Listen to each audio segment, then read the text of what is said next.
Erkaklar bu belgilarni bee'tibor qoldirmang. Tez-tez peshobga chiqish, achishish, tomchilash, og'riq bu oddiy holat emas.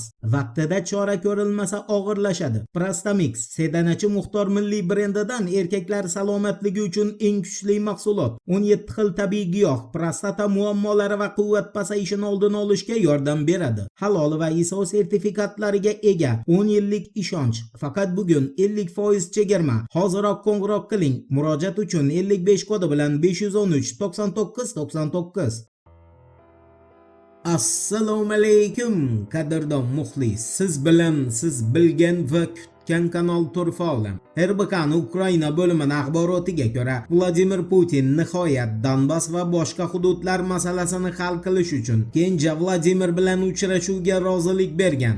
RBK'ning Ukraina bo'limiga ko'ra, Zelenskiyning talabi Rossiya delegatsiyasi tomonidan Putinga yetkazilgan va Putin uni qabul qilgan. Ammo 4 yillik urushga nuqta qo'yishga qodir asr uchrashuvni aynan qachon va qayerda bo'lib o'tishi haqida hozircha tasdiqlangan ma'lumot yo'q. Qo'shma Shtatlarning New York Times agentligining xabar berishicha, 18 fevral kuni Jenevadagi Ukraina, Rossiya va Amerika Qo'shma Shtatlari o'rtasidagi tinchlik muzokarasi yopiq eshiklar ortida o'z yakuniga yetdi va tomonlar haliyam demilitarizatsiyalangan, shuningdek iqtisodiy hudud bo'yicha bir qarorga kelgani yo'q. New York Times'ga ko'ra, agar urush Donbassda demilitarizatsiyalashgan hudud tashkil qilish sharti bilan tugatiladigan bo'lsa, u holda bu hududga Rossiyani ham, Ukrainani ham armiyasi yaqinlashmaydi. Oq uy matbuot kotibi Caroline Levittning ushbu muzokara bo'yicha izohiga ko'ra, Ukraina bo'yicha tinchlik uchrashuvi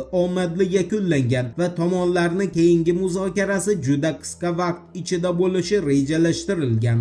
Eshitmaganlar uchun eslatma: 18 fevral kuni Rossiya delegatsiyasining rahbari Medinskiy Oq uyning matbuot kotibi Caroline Levittning bayonotini rasman tasdiqladi. Uni bildirishicha, Kiyev va Moskva muzokarasining navbatdagi raundi yaqin kunlar ichida e'lon qilinadi va tomonlar bu safar muzokaraga hal qilinmagan masalalarga yechimli taklif bilan qaytishga kelishdi.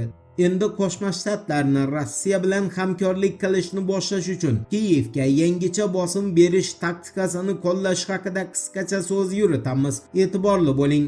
Economist agentligining axborotiga ko'ra, Ukrainadagi mojaroni yakunlash bo'yicha muzokaralar doirasida ehtimoliy bitim muhokama qilinmoqda. Unga ko'ra, sanksiyalarni qisman yoki to'liq bekor qilish evaziga Moskva 12 trillion dollarga baholayotgan keng ko'lamli iqtisodiy kelishuvlar tuzilishi mumkin.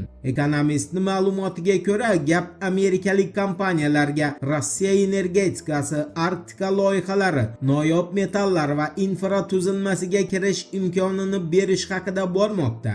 Manbalardan biri Donald Trump yozga borib, Moskva bilan yirik biznes kelishuvlarini tezlashtirish maqsadida Kiyevga bosimni kuchaytirishi mumkinligini ham istisno etmagan. Qiziq tomoni shundaki, Economistning ushbu xabariga hozircha Putinning matbuot kotibi Peskov ham, Oq uyning bulbuli Caroline Levitt ham munosabat bildirganicha yo'q.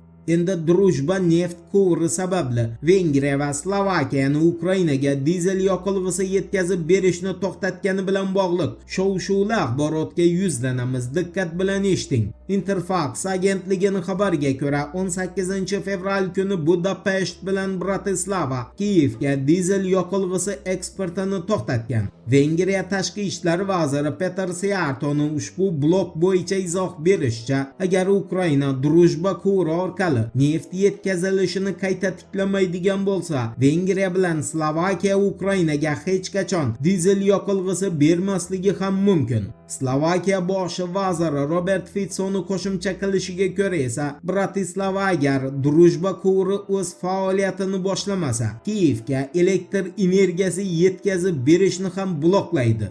Rambler agentligining xabar qilishicha, rasmiy Kiyev Vengriya va Slovakiyani bu turdagi harakatini narkotik moddalarga qaramlik deb baholagan. Ukraina Tashqi ishlar vazirligi matbuot kotibi Georgiy Tekini bildirishicha, Drujba neft quvuri uchun Vengriya va Slovakiyani dizel yoqilg'isiga qo'ygan taqiqi giyohvand moddalarga qaramlikni eslatmoqda. Georgiy Tekiga ko'ra, Vengriya va Slovakiya alternativ yo'nalish sifatida Adrian neft quvuri orqali ham qora oltinga ega bo'lishi mumkin edi. Ammo Bratislava va Budapesht Moskvadan uzoqlashishni istamadi. Bu esa Kiyevga yangi taqiq ko'rinishida o'z ifodasini topdi. Eslatib o'tamiz, 18 fevral kuni Robert Fico Zelenskiyni Kiyevni oldinda qanday ssenariy kutayotganidan ogohlantirgan. Robert Ficoga ko'ra, agar Zelenskiy Slovakiya va Vengriyaga neft bilan shantaj qilish Ukrainani Yevropa ittifoqiga